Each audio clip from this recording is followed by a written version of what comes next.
자, 시작 기도하겠습니다. 성부와 성자와 성령의 이름으로. 은총이 가득하신 마리아님 기뻐하소서.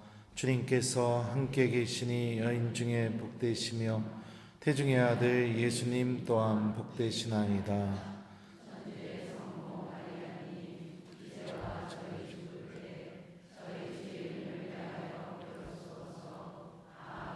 성부와 성자와 성령의 이름으로. 참 예수님, 예, 반갑습니다. 대전교구 김재덕 베드로입니다. 월요일은 원래 강의 안 나가요, 저. 네. 왜냐면 내일 하루 종일 신학교에서 수업이 있어서 월요일 강의하면 제가 굉장히 무리가 돼요. 근데 왜 왔느냐? 우리 총회장님하고 인연이 있어요, 제가. 우리 미경 씨. 맞죠? 네. 우리 미경 씨랑 인연이 있어서 총회장님이 간곡히 부탁해서 그래서 왔습니다. 그래서 여러분들과 함께 성령 하느님에 대해서 이렇게 이야기를 나눌 수 있어서 또 하느님께 감사드립니다. 제가 의뢰받은 강의 주제는 새 생활의 원천이신 성령 제3주 맞습니까? 예, 한번 보도록 하죠. 우리 교재 여러분들 98페이지 맞나요? 96페이지 예, 보면 자 이렇게 돼 있어요. 성령은 새 생활의 원천이십니다. 거듭나고 새로워지는 새 생활은 육정을 따라 사는 죄의 종살이에서 성령을 따라 예수님과 같은 모습으로 성화되어 가도록 성령께서 이루시는 생활입니다. 그 밑에도 보면요, 성령의 상징은 물, 불, 기름, 비둘기입니다. 성령께서는 우리를 깨끗이 정화하고 생명을 주시고 하느님께 대한 뜨거운 열정을 불붙여 주시고 우리를 당신 것으로 축성하시고 자유와 평화를 주시고 하느님과 체험적인 관계에서 살아가는 새 삶으로 인도해 주십니다 하면서 우리가 제3주 때 체험해야 될 성령 하느님께서 주시는 이 선물이 무엇인지를 교재에서 이렇게 적어 놓았습니다. 성령 안에서 삶을 우리가 살아가게 되면 우리 안에서 제일 먼저 일어나는 변화가 무엇이냐면 내가 하느님께 소중한 존재이구나, 내가 하느님께 너무너무 사랑받고 있구나, 이 사실을 깨닫게 되게 됩니다. 이게 성령 하느님께서 제일 먼저 우리 안에서 일으켜 주시는 은총인 것 같아요. 그래서 교재를 보게 되면요, 2번 새 생명을 주시는 성령 98페이지입니다. 볼까요? 자, 중간 밑에 부분에 보면 이렇게 돼 있어요. 사랑이신 하느님께서 다른 모든 선물이 포함된 으뜸가는 선물인 성령을 주시고 그 성령을 통하여 하느님의 사랑을 우리 마음에 부어주셨습니다. 세례 때 성령께서는 우리 유산의 보증이고 첫 선물인 하느님의 사랑, 하느님께서 우리를 이토록 사랑하신 그 사랑인 삼위일체 생명을 주십니다. 이 사랑은 우리가 성령의 힘을 받아 가능해진 그리스도 안에 있는 새로운 생명의 원리입니다. 자, 그러니까 이 교재에서 얘기하는 것처럼 성령 하느님께서 우리 안에서 맺어주시는 첫 번째가 무엇이냐? 내가 주님께 소중한 존재구나. 하느님이 나를 사랑하고 계시는구나. 그럼에도 불구하고 하느님이 나를 구원하기를 원하고 계시는구나. 이게 성령께서 맺어주시는 첫 번째 의미예요. 하느님이 우리를 창조하신 목적이 심판하기 위해서 창조한 것도 아니고, 하느님께서 우리를 창조하신 목적이 우리를 죽게 만들기 위해서 창조한 것도 아닙니다. 여러분들 자녀 낳았을 때 자녀가 태어나자마자 회초리 들고 너 잘못하기만 해봐, 내가 두드려 팰 테니까. 그런 부모가 있습니까? 없죠. 그리고 자녀가 태어나자마자 얘 언제 죽나, 얘 언제 죽나 이렇게 생각하는 부모 전혀 없죠. 부모는 어떻게 하죠? 어떻게 해서든지 내 아이를 살리고 싶어 합니다.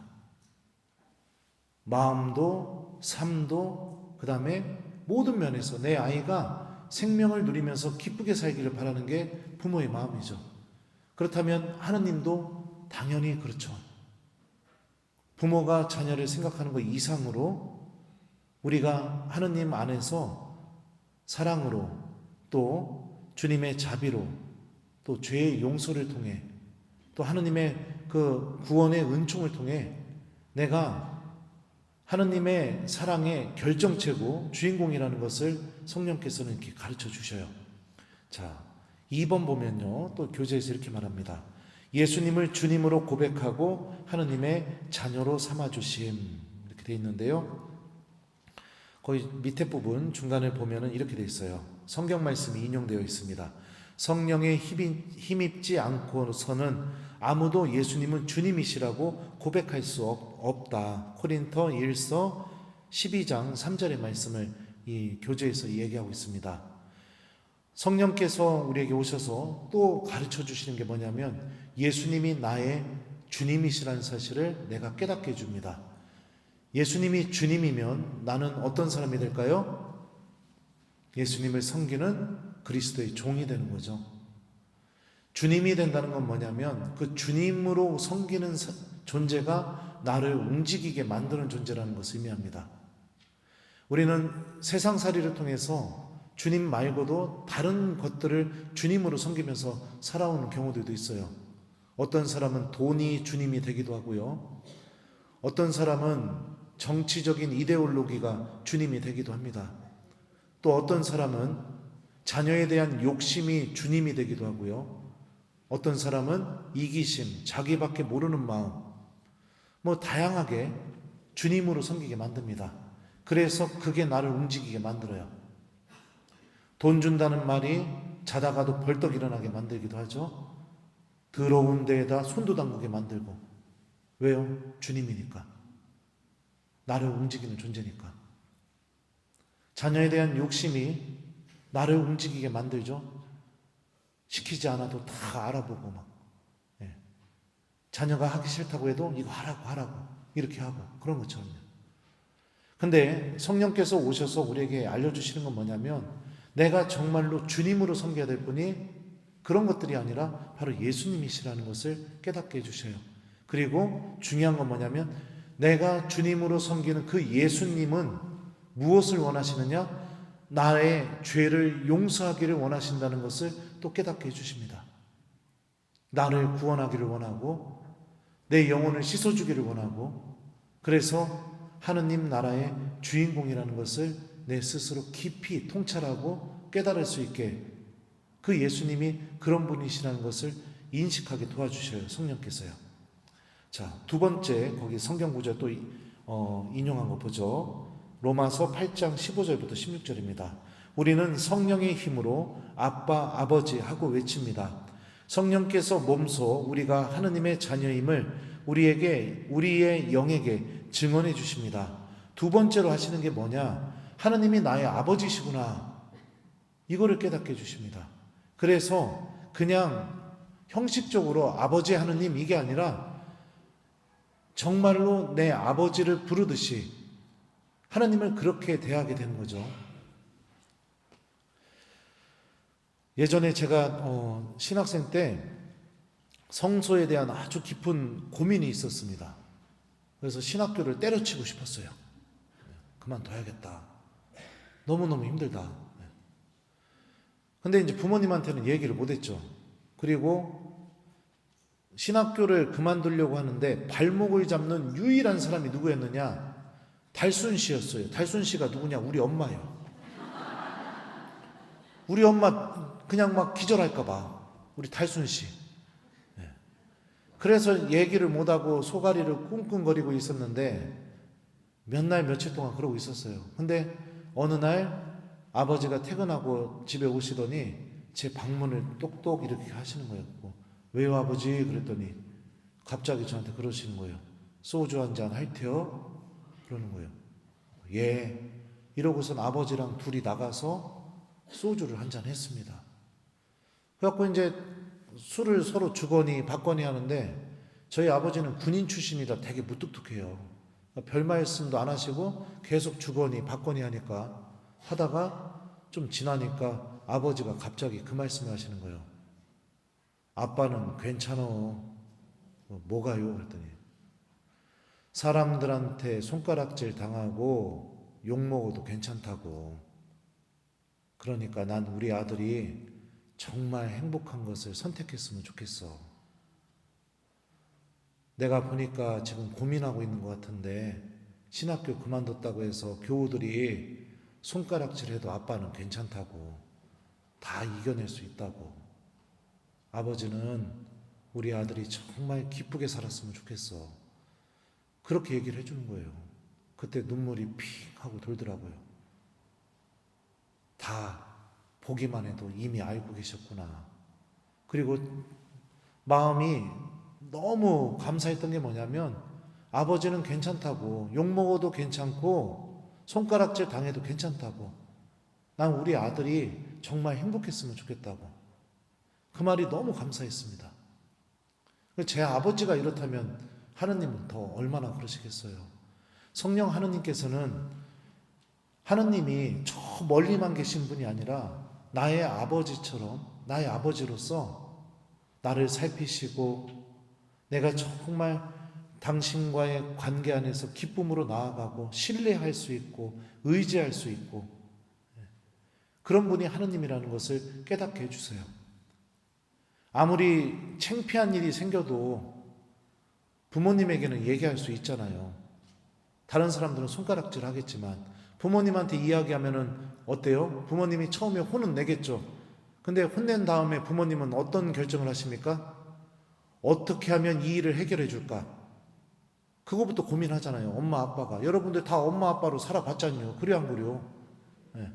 자식들이 사고를 별로 안 쳤나 봐요. 저는 어렸을 때부터 사고를 많이 쳤어요. 뒤지게 혼나죠. 근데 참 신기한 건 뭐냐면 부모님한테 이야기하면 혼도 나지만 부모님이 어떻게 하면 해결해 줄까? 그렇게 고민하시고 실제로 해결할 수 있게 도와주시고. 그래서 저는 신학생 때 돈이 떨어지게 되면 제 빈 지갑을 항상 엄마 화장대 위에 올려놨어요. 그러면 다음날 10,000원짜리가 가득 차는 기적이 일어나는 거예요. 그게 부모와 자식 간의 관계죠. 우리가 신앙생활 하다 보면 하느님께 나의 부족한 모습, 나의 잘못된 모습, 나의 더러운 모습, 이런 것을 보여드리는 기가 너무나 부담스럽고 두렵고 겁나는 순간들이 있습니다.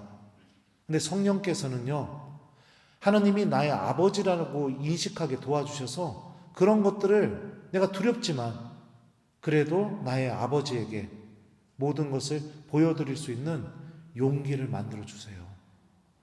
그래서 하느님이 나를 벌하시는 분이 아니라 나를 씻어주시고 새롭게 만들어 주시고 내가 그래서 하느님 때문에 다시 희망을 갖고 일어날 수 있게 그렇게 도와주시는 분이십니다.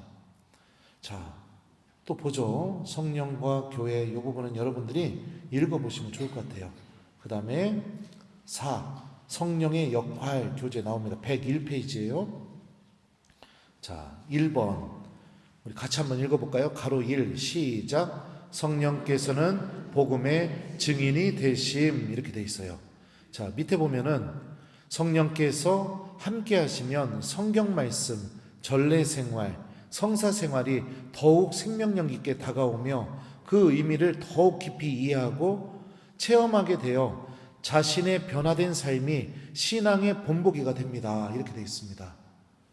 하느님 말씀, 전례, 성사 이 모든 것 안에서 하나님과 깊은 만남이 이루어지게 해주십니다. 그래서 주님께서 나를 사랑하고 계시다는 것을 깊이 체험하게 만들어줘요. 그래서 내 안에서 어떤 일이 벌어지게 되느냐, 시키지 않았는데도 하느님에 대해서 계속 이야기하는 일들이 벌어지게 됩니다. 여러분들 생각해봐요. 제가 오늘 저녁을 차돌짬뽕을 먹었슈. 무진장 맛있더구만요.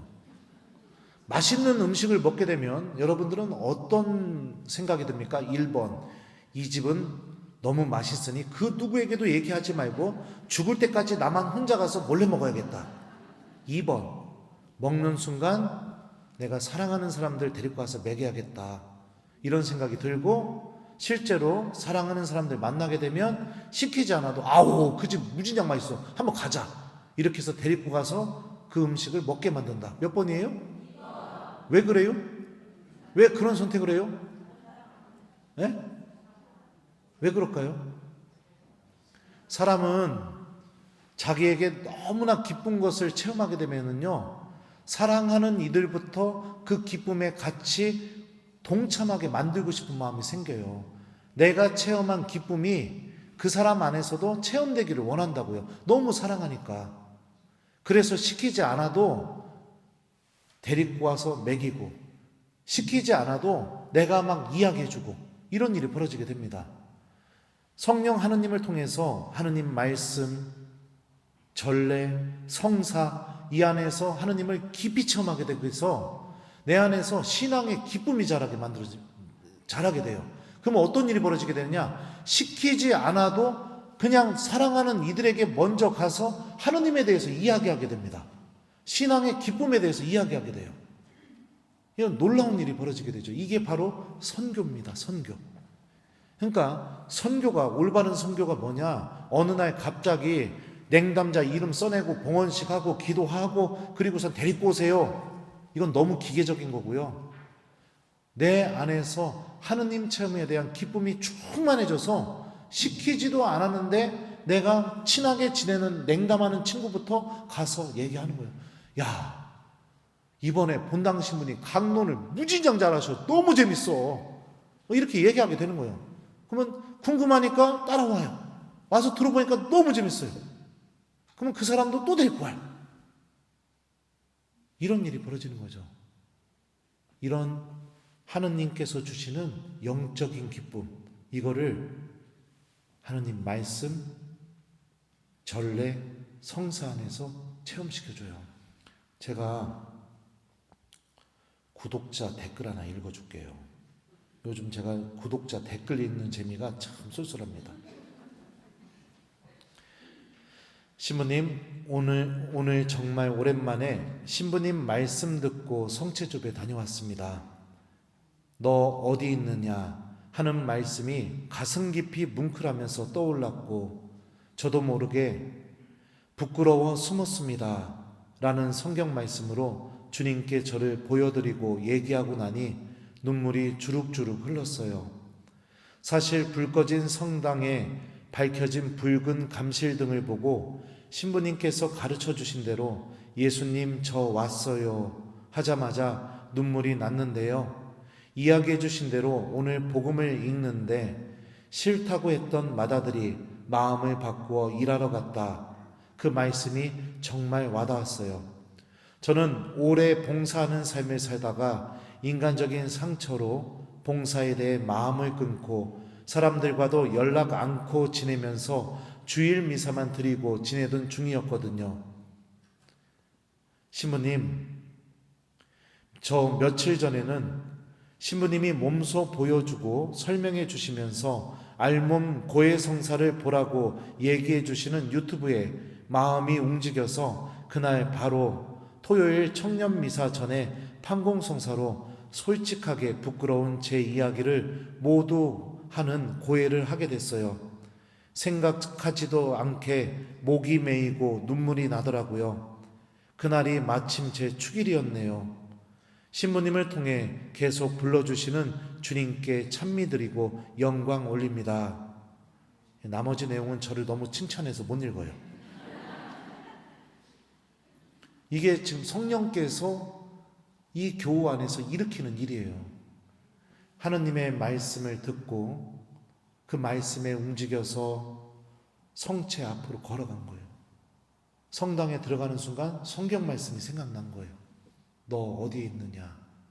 그래서 뭐라고 대답했다고 했어요? 부끄러워서 숨었습니다, 주님. 그리고 나서 자리에 앉아서 예수님 저 왔어요 하니까 눈물이 주룩주룩 나고, 그리고 나서 그날 복음을 펴서 읽는데 아버지가 두 아들에게 포도원에 가서 일하라고 했던 복음 같아요. 제가 보니까 맏아들은 싫다고 했다가 마음을 바꾸어서 갔다. 그 말씀이 와닿아서 자신의 그 굳어진 마음을 다시 바라보게 되고, 여기서 끝난 게 아니라 고해성사까지 이어지게 되고, 고해소에 들어가서도 하나님께 모든 것을 보여드리는 알몬 고해성사, 이거 제가 별명 붙인 거예요. 내 속내를 다 고백하는, 하나님이 나를 심판하는 분이 아니라 나를 치유해주고 나를 사랑해주시고 용서해주시는 분이라는 거, 이것도 성령께서 이 교우 안에서 활동하신 거죠. 이렇게 도와주신 분이십니다. 성령 하느님께서요. 그래서 우리가 하는 미사, 고해성사, 하느님 말씀, 성체조배, 본당에서의 활동, 이 모든 게 그냥 기계적으로 형식적으로 해야 한다고 하니까 그게 아니라 할 때마다 하느님이 나를 사랑하고 계시다는 것을 체험하게 그렇게 도와주신 분이 바로 성령 하느님이십니다. 얼마나 좋아요. 성령께서 이런 일을 일으켜 주시는데. 자, 또 보죠. 교재 102페이지. 자, 가로 2번 같이 읽겠습니다. 시작. 성령께서는 죄, 정의, 심판을 알려주심. 이렇게 돼 있어요. 보호자께서 오시면 죄와 의로움과 심판에 관한 세상의 그릇된 생각을 밝히실 것이다. 성령께서 하시는 중요한 활동 중에 하나가 뭐냐면 내가 회개할 수 있게 도와주십니다. 무엇이 죄인지, 무엇이 잘못됐는지, 그 내 내면의 모습을 잘 바라볼 수 있게 도와줘요. 한 번의 고해성사지만 어떤 사람은 숙제하듯이 하는 고해성사를 할지 모르겠지만 성령의 도우심을 받는 사람은요, 한 번의 고해성사로 하나님이 나를 다 씻어주셨구나, 내가 세상에서 가장 깨끗한 사람이 됐구나, 이거를 체험하게 해주십니다. 어떤 사람은 숙제하듯이, 어떤 사람은 한 번의 고해성사로 내가 정말로 완전히 깨끗하게 되었구나, 이 체험을 확실하게 느끼게 해주셔요. 그래서 고해소에서 나오는 순간 어떻게 하느냐? 엉엉 울면서 나옵니다. 그리고 내 마음 안에서부터 기쁨이 막 샘솟게 돼요. 이런 죄를 고백했는데도 하나님이 나를 용서하시다니, 내가 이 삶을 이렇게 살아왔는데도 하나님이 나를 완전히 깨끗하게 씻어주시다니 주님 감사합니다. 이러면서 어떤 마음이 생기는지 아세요? 기도하고 싶은 마음이 막 생겨나게 됩니다. 성령께 도움을 청해보세요. 여러분들 지금 판공성사 시즌이잖아요. 그죠? 숙제하듯이 하지 마시고.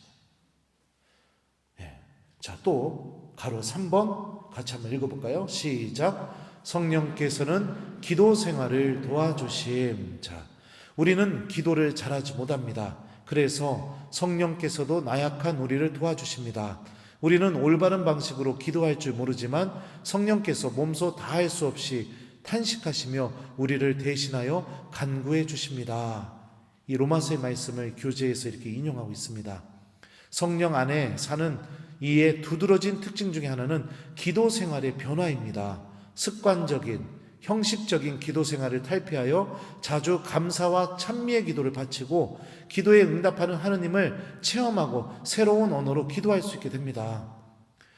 성령께서 내 마음을 건드려 주셔요. 제가 부재 서품을 앞두고 30일 피정을 이렇게 신학생 때 했었죠. 근데 30일 피정을 시작하고 나서 며칠이 지나고 난 뒤에 어느 순간부터 어떤 마음이 들었냐면 그냥 나 기도하고 싶다, 그런 마음이 드는 거예요. 그래서 저녁을 먹고 시키지도 않았는데 혼자 묵주 들고 그 피정했던 30일 피정했던 수도원 그 동네를 다 묵주기도 바치면서 이렇게 돌고선 탁 들어오는데 노을을 보는데 저도 모르게 이 성가를 부르게 됐어요. 주여 나를 온전히 받아주소서. 그러면서 혼자 눈물을 막 주룩주룩 흘리고, 주님 저 못났는데요, 그래도 써주세요. 주님 저 형편없는데요, 그래도 당신 도구로 살고 싶어요. 그러니까 자연스럽게 막 기도가 막 이렇게 터져 나오는 거예요. 근데 그렇게 한번 해보니까 그게 너무 좋으니까 다음날 또 하고 싶어지는 거예요. 다음날 또 하고 싶어지고. 저는 천미사 때 봉헌성가를 뭘로 했느냐? 제가 방금 불러드렸던 이 성가로 봉헌 성가를 했었어요. 그 성가가 천미사 때 교우들이 불러주니까 부제품을 앞두고 그 피정 때 예수님께 내가 기도했던 마음이 또 천미사 때 막 살아나는 거예요. 어떻게 기도할 줄 모르지만 우리들의 기도가 형식적인 기도가 아니라 하느님께 내 마음을 이야기하는 기도로 바꿔주십니다. 성령께서. 이게 성령께서 우리 안에서 일으켜 주시는 아주 놀라운 일이죠. 자, 또 한번 볼까요? 그 다음 페이지. 지금 이게 양이 많기 때문에 후루룩 지나가야 됩니다. 자, 4번 같이 읽겠습니다. 가로사 시작. 성령께서는 우리를 성화시킴. 자, 중간 밑에 부분에 보면 이런 표현이 있어요. 지극히 거룩하신 삼위께서는 세례받은 사람에게 하느님과 올바른 관계를 맺도록 성화의 은총을 주십니다.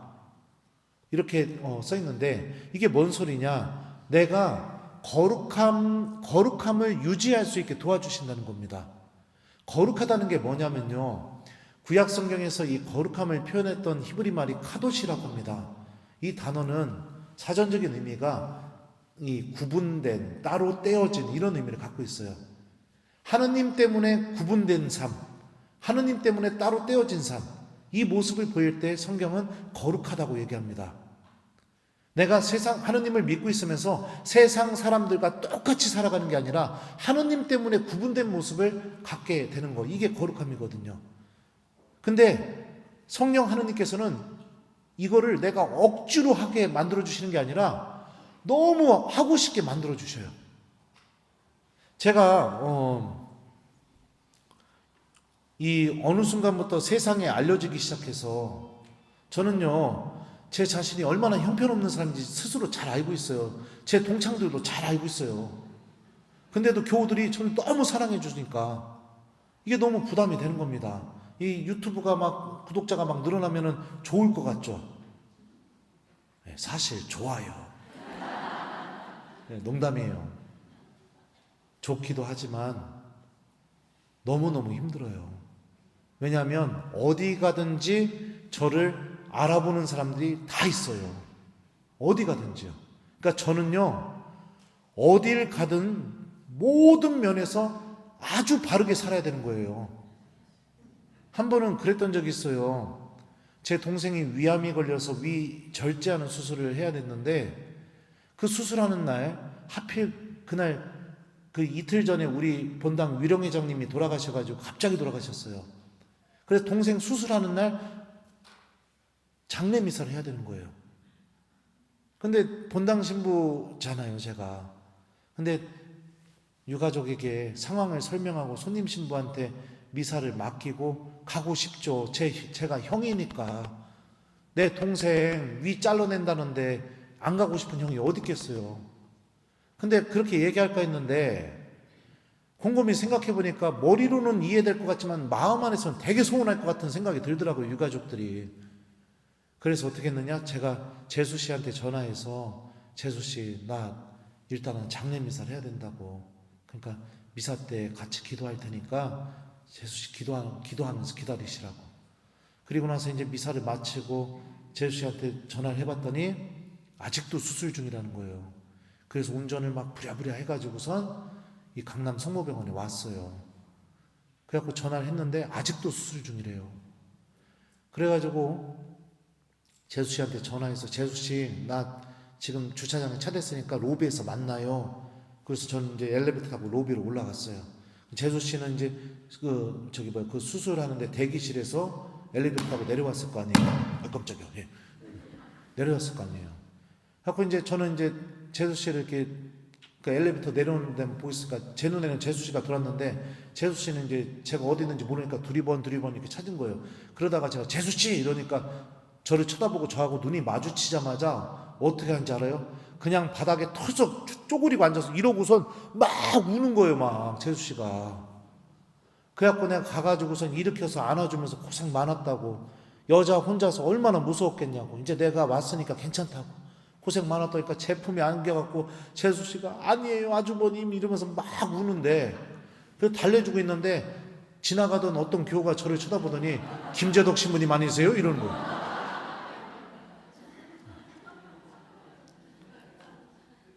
이런 어려움이 있다고요. 근데 너무 신기한 게 뭔지 아세요? 성령께서 이걸 멈추지 못하게 만들어줘요. 제가 가장 가슴이 뛸 때가 요즘에 언제냐면요, 여러분들이 알렐루야 또는 말씀이신 그리스도님 찬미받으소서 복음 전에 이걸 해주잖아요. 그러면 신부님이 어떻게 합니까? 주례석에서 일어나서 제대에 절을 하고 여기서 독서대로 걸어갑니다. 제대에 절하고 독서대로 걸어가는 순간이 너무 설레요. 왜 설레는지 아세요? 오늘은 성령께서 나를 통해 어떤 말씀을 하실까 저도 궁금해가지고 강론 원고를 준비해서 올라가는데도요, 어떤 날은요 가슴이 타는 듯한 느낌과 함께 막 준비한 거 이상으로 막 터져 나올 때가 있어요. 행복하다고요. 하나님의 말씀을 전하는 게 너무 행복해요. 그래서 제 자신은 너무나 형편없지만 사제의 삶으로 살고 싶어요. 구분된 삶을 살고 싶다고요. 이 은총이 사라질까 봐 주님께 더 매달리면서 기도하고, 복음을 전하러 갈 때는 항상 묵주 들고 성모님께 도움 청하고, 시키지 않아도 이게 너무 기쁘니까. 그러면서 제 삶이 하나님 안에 머물 수 있게 성령께서 계속 도와주시는 것 같아요. 이런 일을 일으켜 주신다고요. 그러니까 성령 하느님을 마음을 열고 내가 초대하는 게 중요합니다. 지금까지 설명해 줬던 것들을 내 안에서 하나씩 하나씩 일으켜 주셔요. 신앙의 기쁨이 회복되고요. 그리고 물론 저도 사람이니까 모든 면에서 완벽하게 못 살아요. 잘못할 때도 많아요. 그리고 저기 뭡니까? 못된 짓 할 때도 많아요. 그러면 또 이 얘기하면 또 속으로 이런 생각하시겠네. 도대체 신부님은 어떤 게 못된 짓일까? 그건 얘기 안 해줄 거예요. 사람이다 보니까 실수하고 넘어질 때가 있다고요. 그런데 그럴 때도 어떤 일이 벌어지느냐? 성령께서 하느님 말씀을 생각나게 해주세요.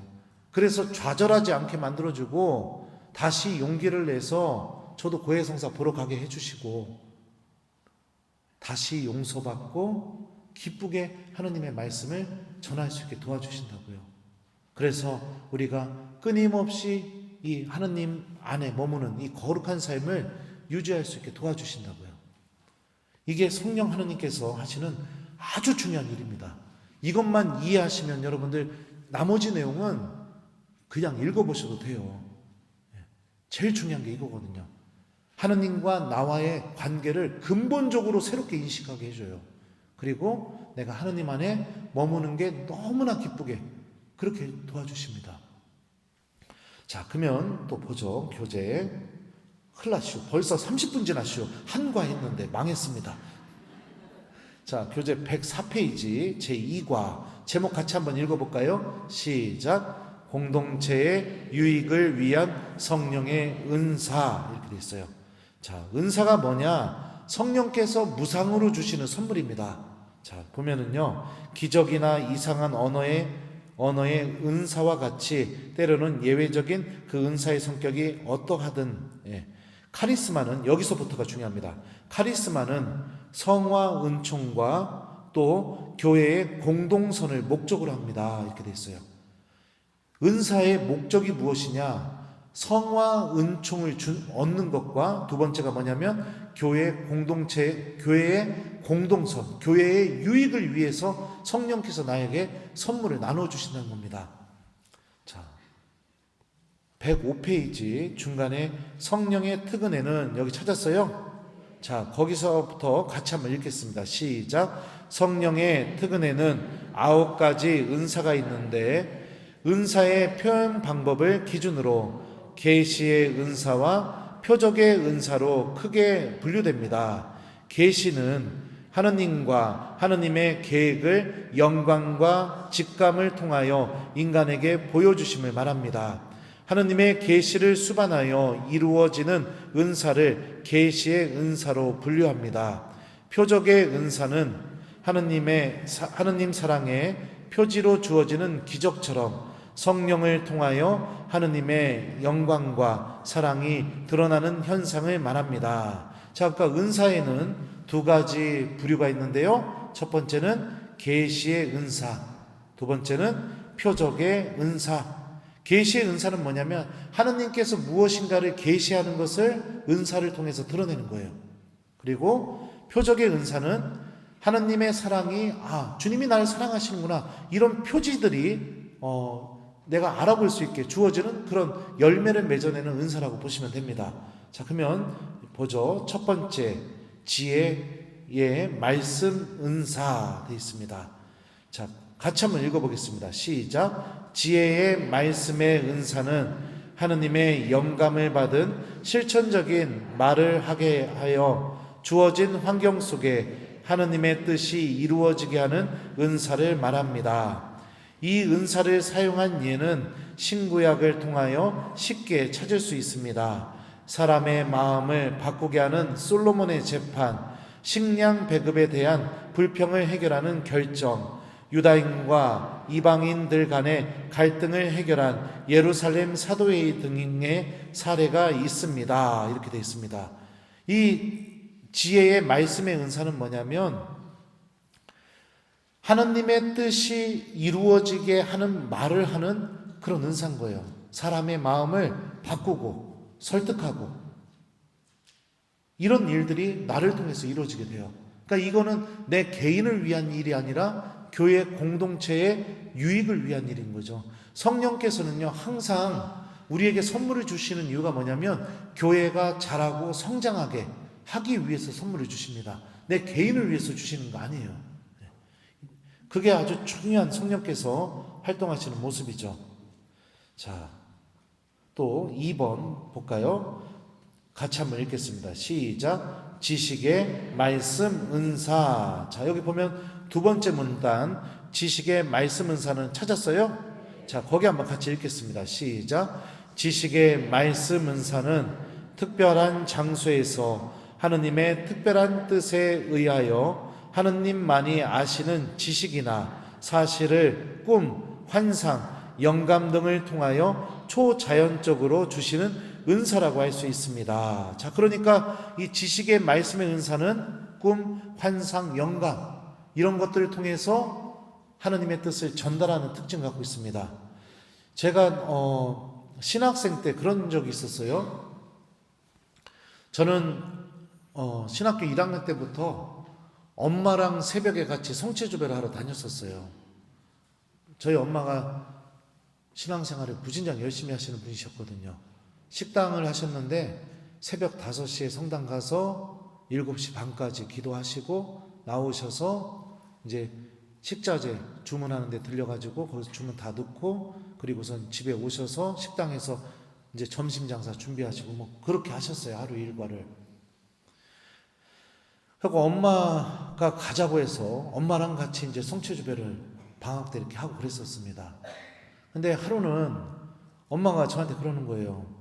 신부님, 내가 오늘 아침에 성체주배 하다가, 아니 신부님이 아니죠, 그때 학사님이었죠.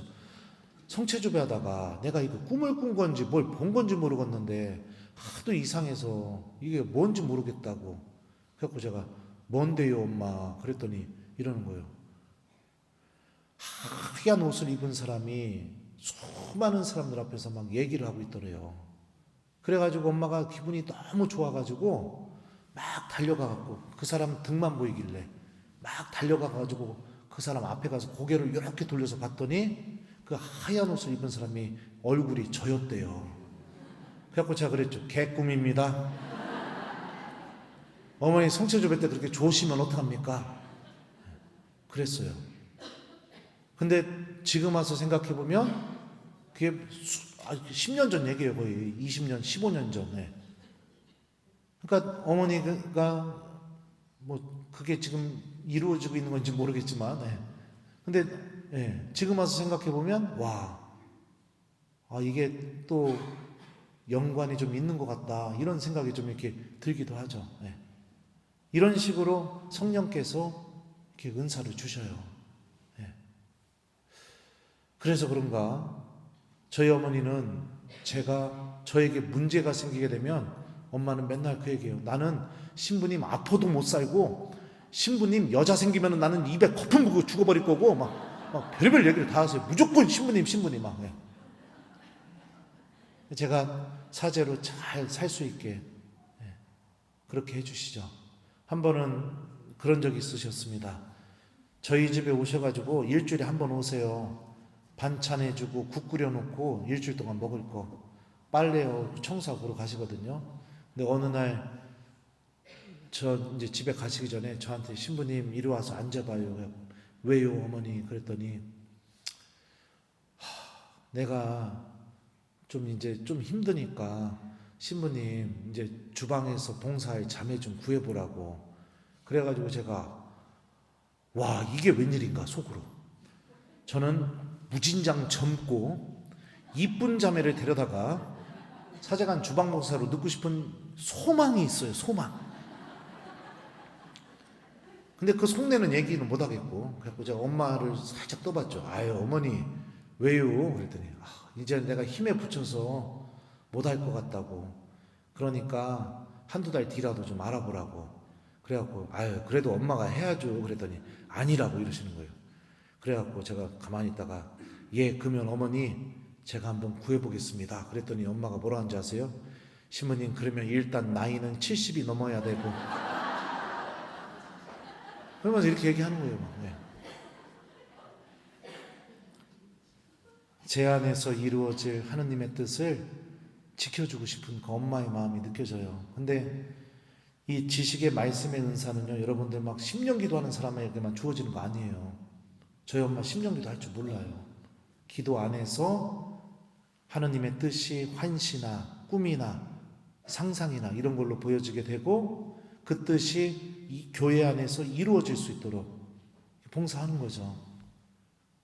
아마도 어머니는 그 뒤부터 저를 위해서 더 많이 기도하셨는지 모르겠어요. 그래서 어머니가 그게 보신 것처럼 제가 주님 말씀을 많은 교우들에게 전하는 사제로 이렇게 자라날 수 있었던 것 같습니다. 이런 식으로 성령께서 은사를 주셔요.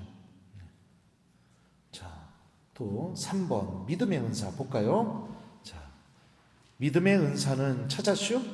네, 거기 한번 읽겠습니다. 시작. 믿음의 은사는 표적의 은사로 늘 주어지는 것이 아니라 어떤 상황 속에서 하느님께서 일이나 기도가 이루어지도록 분명히 역사하시라는 내적 확신입니다.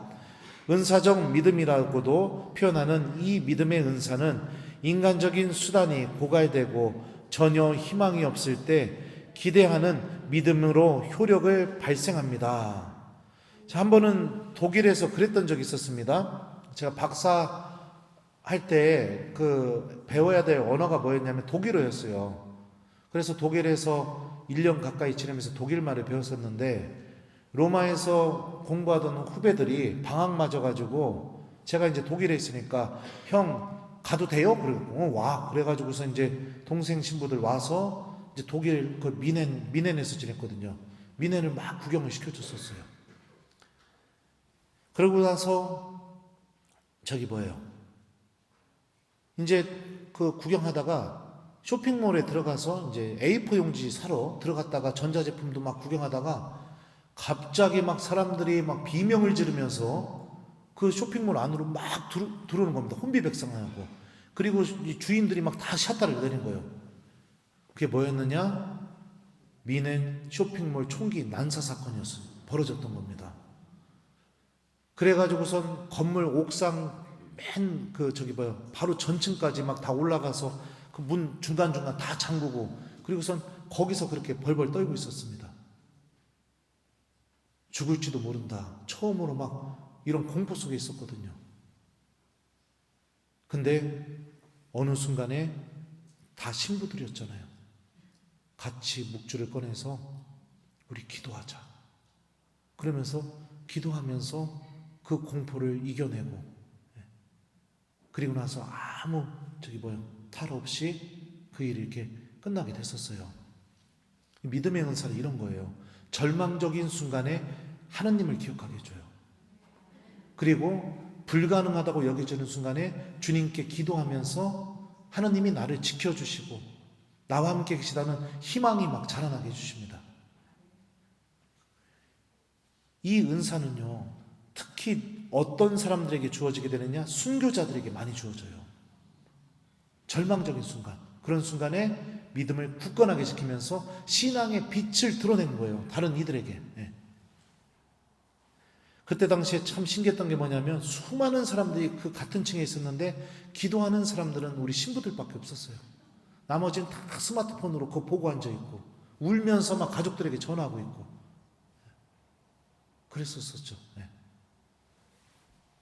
그러면서 아마도 그 기도하는 모습을 통해서 그 독일인들에게 신앙의 빛을 드러냈을 거라고 저는 확신합니다.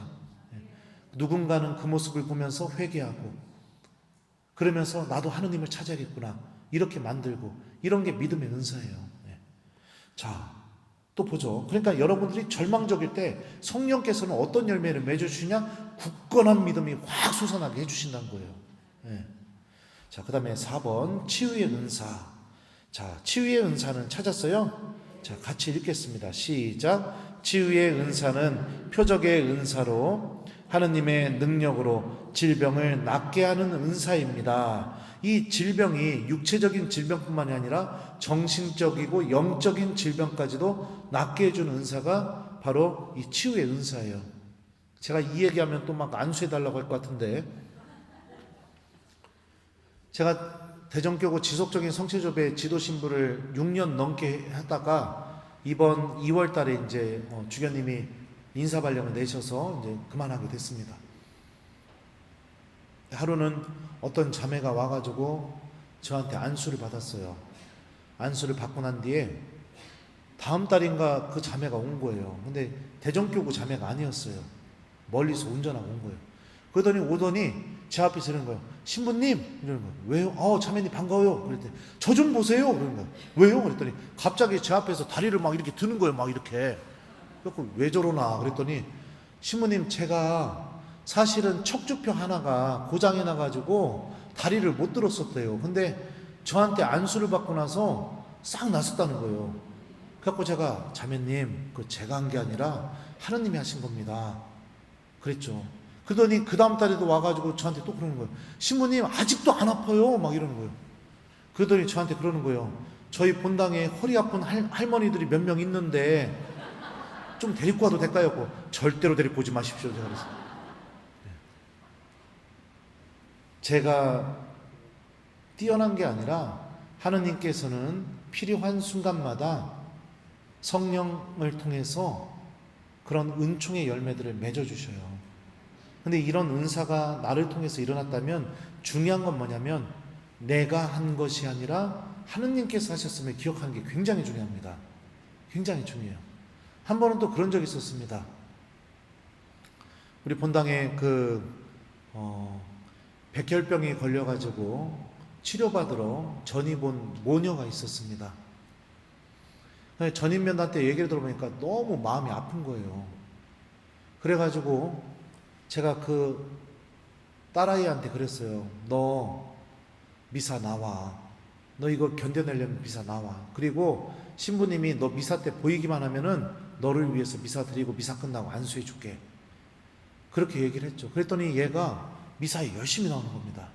그래서 3년 동안 미사에 오면은 무조건 얘를 위해서 생리사 드려주고 안수까지 해주고 그랬습니다. 그리고 나서 3년 뒤에 거의 완치 판정을 받아서 원래 살던 데로 돌아갔어요. 근데 더 신기한 게 뭐냐면 그 엄마가 저한테 그 얘기를 하는 거예요. 신부님, 얘가 신부님 만나서 너무 많이 바뀌었어요. 그러면 뭐가요? 그랬더니 원래 팔에다가 뭘 차고 다니냐면 염주를 차고 다녔대요. 왜 그러느냐? 너무 젊은 나이에 백혈병에 걸리니까 하느님에 대한 원망이 컸던 것 같아요. 하느님이 어디 있느냐? 날 이렇게 고통스럽게 만드는데. 엄마가 옆에서 묵주기도 하면은 엄마가 묵주기도 하면 옆에 앉아갖고 염주를 돌렸대요. 딸아이가. 근데 이 아이가 몸이 좋아지게 되니까 어떻게 해요? 주일학교 교리교사 봉사도 하고 미사에도 열심히 나오고 기도하고 염주 찼던 팔에는 묵주가 차여져 있고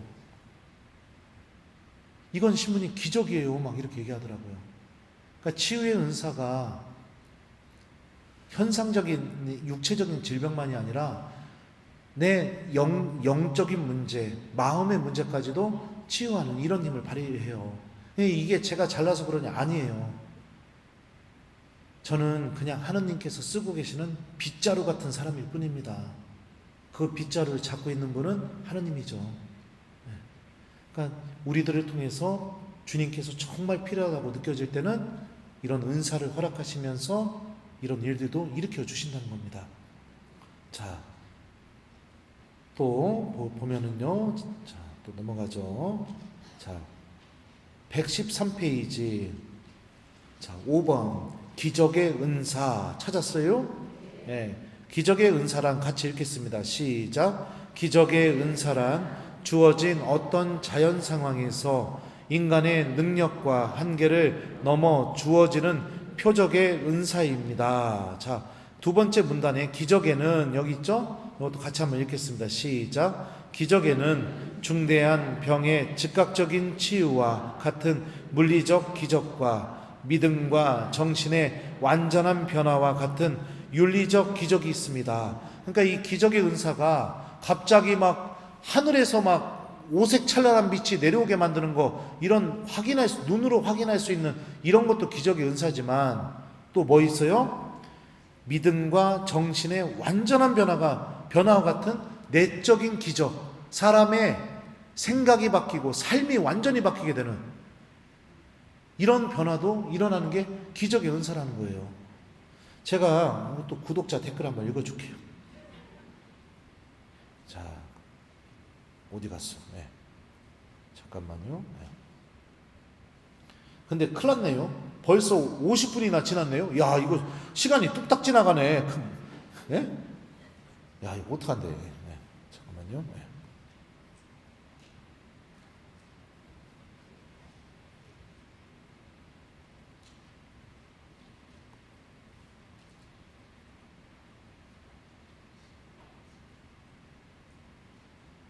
자, 요거 하나 읽어드릴게요. 신부님, 정말 오늘 말씀 잘하신 것 같습니다. 저는 유아 세례를 받았는데 고등학교 졸업해서 사회에 나가서 직장 생활을 하면서 누가 개신교에서 하는 철야 집회에 따라가자고 해서 따라간 뒤에 그 뒤부터 개신교를 다녔습니다. 개신교에서는 목사님들이 전도를 해야 구원을 받는다고 많이 강요해 왔습니다. 그래서 일주일에 한 번 전도팀을 따라 나가서 전도를 했습니다. 그때는 제가 몸이 아파서 주님을 의지해야 되겠다는 열의가 많았지만 전도할 때는 힘이 나고 환희감을 느꼈습니다. 그래서 30년 동안 개신교를 다니다가 코로나 때 우연히 유튜브에서 신부님의 강론을 듣고 은혜를 받고 다시 성당으로 나왔습니다. 기적이 일어난 거죠. 기적이 일어난 거죠. 내적인 변화, 믿음의 변화가 일어나는 거. 네. 이런 식으로 성령께서 우리들 안에서 일으키셔요. 그러니까 그러면 제가 뭐 막 대단하냐? 아무것도 아니에요. 봐봐요. 배 나왔죠, 머리 샜죠, 뭘 잘하는 게 뭐가 있어요? 잘난 게 아무것도 없어요, 저요. 네. 신학교도 입학할 때 뒤에서 2등으로 입학했죠. IQ는 92죠. 마음은 간장 총짓근만 하죠. 남 쉽게 잘 미워하죠. 근데 이렇게 형편없는 사람이에요. 근데 유일하게 한 가지 좀 주님께서 특출나게 좀 주신 것 같다 생각하는 건 뭐 제 생각에는 이 반반한 얼굴 하나 빼고는 뭐 없죠. 네. 그러니까 내가 잘난 게 아니라 하나님이 나를 통해서 이렇게 성령께서 활동하시기도 하는 거예요. 네. 자, 또 보죠. 6번 예언의 은사. 자, 같이 한번 읽어볼까요? 예언의 은사는 시작. 예언의 은사는 계시의 은사로 어떤 개인이나 단체나 공동체에 전하고자 하는 하느님의 말씀을 받아 전하는 능력을 말합니다. 자, 그러니까 공동체나 개인에게 하느님의 말씀을 전해주는 은사가 예언의 은사예요. 예언의 은사의 특징은 뭐냐면요, 전해준 말을 들었을 때 본인이 본능적으로 하느님이 말씀하시는구나 본능적으로 직감하게 됩니다. 그게 예언의 은사의 특징입니다. 제가 새신부 때 성직자 수도자 성령 세미나를 갔었는데, 그때 이제 신부님들 수녀님들이 같은 조잖아요. 아이고 망했네요. 시간이 이제 거의 다 끝났는데, 하여튼 요것만 설명하고요. 이제 매일 안수식을 해줘요. 근데 첫째 날, 둘째 날, 셋째 날, 넷째 날이 지나는데 마지막 날 돼 보니까 우리 조에서 심령 기도를 못하는 사람은 저밖에 없는 거예요. 그러니까 제가 이제 막 어떻게 해요? 남들이 다 되는데 저만 안 되니까 애타죠, 사람이. 근데 이제 그때 당시에 제가 너무너무 부끄러워가지고 고백하지 않았던 죄가 하나 있었어요. 그냥 내가 이걸 고백하면 같은 사제한테 고백하는데 그 신부님이 나를 어떻게 바라볼까, 그것 때문에 너무 창피해가지고.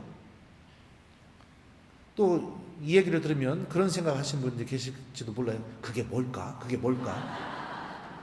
얘기 안 할 거예요. 근데 내가 마음속으로 했죠. 아, 이걸 고백 안 해가지고선 내가 일어나? 이런 생각이 들어갔고, 안수식 전에 조장 신부님한테 고해성사를 달라고 해서 성사를 받았어요. 그리고 나서 안수식에 들어가서 이제 나도 심령기도가 되겠지 하고서 이제 막 이렇게 하잖아요. 랄랄랄라 하잖아요. 그때 막 온 힘을 다해서 막 랄랄랄랄라 막 하고 있는데, 옆에서 수녀님 한 분이 심령기도를 하다가 저를 쳐다보더니 파 이러더니 막 웃는 거예요. 막 왜 웃어요? 그랬더니 신부님 너무 불쌍해 보여요 이러는 거예요. 하고 제가 아니 나만 안 되니까 이러죠 그랬더니 막 웃으시는, 신부님 저 신부님에서 기도해 줄게요. 고마워요 수녀님. 이러고서 막 랄랄랄랄 막 하는데, 갑자기 신부님 한 분이 제 머리에다가 안수를 해주면서 심령기도로 막 뭐라고 하시는 거예요. 당연히 못 알아들었죠. 그랬는데 수녀님 한 분이 제 귀에다 대고 그 심령기도 내용을 해석해 주신 거예요. 근데 그 내용이 뭐였냐면, 내가 나를 얼마나 사랑하는지 내가 알고 있다. 다시는 그 죄를 기억하지 마라. 내가 내 안에 성령의 불을 놓겠다. 이 세 마디였어요. 듣자마자 울음이 이 배에서부터 터져나오는 겁니다. 하느님이 날 사랑하고 계시는구나, 막 이게 느껴져가지고요. 그냥 본능적으로 알아요. 예언의 은사는요, 주님이 나한테 말씀하시는구나.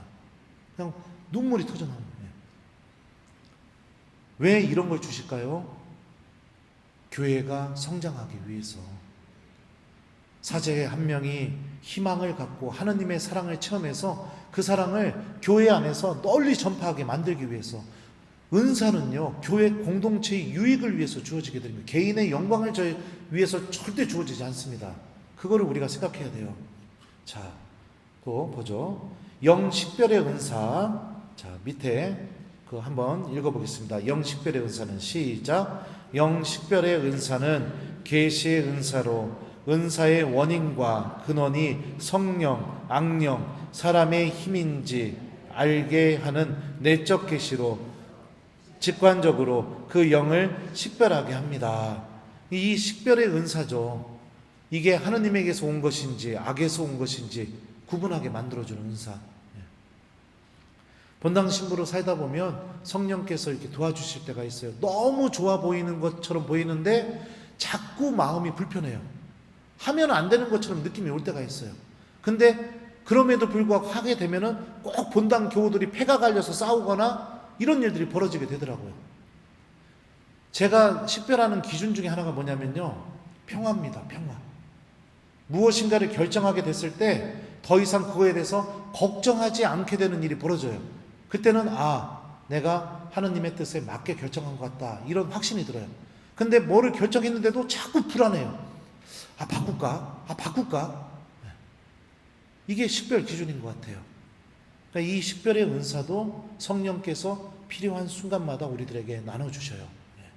자, 그 다음에 8번, 신령한 언어의 기도의 은사와 신령한 언어의 노래의 은사. 자, 신령한 언어는 같이 읽겠습니다. 시작. 신령한 언어는 성령의 힘으로 말하는 것이므로 그 내용을 알아들을 수는 없지만 어떻게 기도해야 할지 모르는 우리를 도와 성령께서 함께 기도해 주시는 은사로 심령기도로 알려져 있습니다. 그리고 심령기도의 언어의 노래, 영가의 은사는 심령기도로 노래하는 거예요. 근데 저는 신학생 때 이 성령 세미나 처음 가봤었거든요. 그리고 세신부 때 한번 가봤었고, 심령기도 하는 소리를 들으면서 어떤 마음이 들었냐면 천국에 가면 우리가 이렇게 대화하겠구나, 그런 생각이 들더라고요. 너무너무 좋았었어요. 영가 부르는 소리가 너무 아름다웠었고, 바오로 사도는 특히 이 심령기도의 은사 중에 가장 기초적인 은사라고 이렇게 가르치는 것 같아요. 그래서 여러분들도 청해 보셨으면 좋겠어요. 근데 성령께서는요, 나에게 필요한 은사를 나눠주세요. 나에게 필요한 은사. 저는 심령기도를 할 줄 몰라요. 할 줄 모르는데, 근데 그냥 제 스스로 느끼고 또 주변 신부님들이 얘기해 주시는 내용들을 보게 되면 하느님 말씀을 잘 전할 수 있는 은사를 저한테 주신 것 같아요. 그래서 너무 행복해요, 막. 그리고 저는 형편없지만 제가 전하는 말씀을 듣고 30년 개신교 신앙생활 하던 이가 천주교로 돌아온 일도 벌어지고, 제 유튜브 댓글 읽어보게 되면 하루 일당 때문에 성모신신 미사를 버렸는데 자기가 성모님한테 성모신신 미사 바치겠다고 약속하고, 근데 강론 한 번 듣고 뭐라고 댓글 남겨줬느냐, 일당이 아니라 성모신신 미사에 나가겠다고, 일당을 버리겠다고, 뭐 이런 댓글도 달리고. 이게 제가 잘나서 한 게 아니죠. 성령께서 저를 통해서 교우들의 마음을 열어주시고 하나님을 바라보게 만들어주신 것이죠. 그러니까 내가 볼 때 갖고 싶은 은사를 주시는 게 아니라 성령께서 보실 때 내가 잘 활용할 수 있는 은사를 나에게 무상으로 주셔요. 그래서 그렇게 여러분들 이해하셨으면 좋겠어요. 자, 9번 해석의 은사. 이거는 아까 제가 수녀님이 해석해 주셨다, 이걸로 충분히 설명이 됐을 거라고 생각합니다. 자, 그래서 이 9가지 은사를 통해서 교회 공동체의 여러분들 유익을 위해서 성령께서 이렇게 우리에게 열매를 나눠주십니다. 그러면 신부님 한 개만 받습니까? 아니에요. 한 개만 받는 게 아니에요. 순간순간 나에게 필요할 때마다 은사들을 나눠주세요. 그러니까 아직 안수식 안 했죠? 청하세요. 성령님, 제가 하느님을 사랑할 수 있게, 하느님을 제 아버지로 제가 확실히 체험할 수 있게, 그리고 제가 교회 안에서 하느님의 말씀을 잘 전하고 우리 교회 공동체가 자라고 성장하는데 필요한 도구가 될 수 있게 저에게도 은사를 주십시오. 이렇게 청해 보세요. 안수식 때 많이 나눠주실 겁니다. 많이 나눠주실 거예요. 자, 그 다음에 이 3과 개인 견고의 은사인 성령칠은에서 지혜, 그 다음에 통찰, 식견, 용기, 그 다음에 또 지식, 공경, 경외, 이렇게 해서 성령 7은인 이거는 개인의 성장을 위해서 주시는 선물입니다. 요거는 여러분들이 천천히 읽어보시면 충분히 이해하실 수 있을 것 같아요. 이것도 설명해 주고 싶지만 이제 1시간이 넘었슈. 가야 돼요. 이제 미안해요. 근데 이거 쭉쭉 읽는 것보다 이렇게 얘기해 주는 게 훨씬 재밌잖요. 그래 안 그래요? 귀에도 쏙쏙 들어오고, 안 그래요? 그리고 나서 이 은사들을 통해서 여러분들 제일 중요한 게 뭐냐면은 뒤에 가면은요, 성령의 열매가 있어요. 자, 몇 페이지냐면요, 140페이지. 거기 갈라티아서 말씀 같이 한 번만 읽고 이제 강의 끝내겠습니다. 시작. 성령께서 맺어주시는 열매는 사랑, 기쁨, 평화, 인내, 호의, 선의, 성실, 온유, 절제입니다. 은사들을 통해서 내 안에서 이 열매가 맺어지고 있다면 나는 성령 하느님께서 주신 은사를 잘 활용하고 있는 겁니다. 근데 내가 은사를 쓰고 은사를 통해서 봉사하고 있는데 이 성령의 열매가 맺어지지 않고 있다면, 어떤 사람은 막 신령기도도 하고 막 열심히 막 하는데 그 사람이 뭘 맡아서 봉사만 했다면 교우들이 막 서로 다 갈라져 버려요. 싸우고 있어. 그러면은 은사 활용을 잘못하고 있는 겁니다. 이게 기준이에요. 그러니까 이 은사를 통해서 우리가 이 성령의 열매를 맺어내야 돼요. 무엇보다 열매 중에 가장 큰 열매가 뭐예요? 사랑이에요. 바오로 사도가 얘기하잖아요. 내가 신령한 언어로 말한다 하더라도, 내 자신을 자랑스럽게 넘겨준다 하더라도 나에게 사랑이 없으면 나는 요란한 징이나 꽹가리에 지나지 않습니다. 내가 산을 옮길 수 있는 큰 믿음이 있다 하더라도, 내가 가진 것을, 모든 것을 나눠줄 수 있는 그런 믿음이 있다 하더라도 나에게 사랑이 없으면 나는 아무 소용이 없습니다. 이렇게 얘기하죠. 그러니까 이 열매 중에 가장 근원이 되는 열매는 바로 사랑입니다. 그래서 여러분들이 안수식 때 성령 하느님을 체험하고, 그리고 성령께서 주시는 은사를 갖고 교회 공동체 안에서 봉사하시면서 사랑, 기쁨, 평화, 인내, 호의, 선의, 성실, 온유, 절제의 열매를 꼭 맺어내시는 하느님의 거룩한 자녀들이 되셨으면 좋겠습니다. 자, 그러면은 이제 강의는 이제 마칠게요. 네, 아쉽지만 저는 뭐 더 하고 싶지만 기차 타고 가야 돼요. 그래서 이렇게 부족한 저를 불러주신 우리 기도회 회장님과 또 주임 신부님께 진심으로 감사드리고요. 네, 행복해요. 저는 이렇게 하느님 말씀 전할 때마다 너무너무 행복해요. 기뻐요. 막 이런 기쁨을 주신 하느님께도 감사드립니다. 그러면 마침 기도하겠습니다. 성부와 성자와 성령의 이름으로. 주님께서 여러분과 함께 전능하신 천주 성부와 성자와 성령께서는 여기 있는 저희 모두에게 강복하소서. 주님을 찬미합시다. 성부와 성자와 성령의 이름으로. 아멘. 부족한 강의 들어주셔서 감사합니다.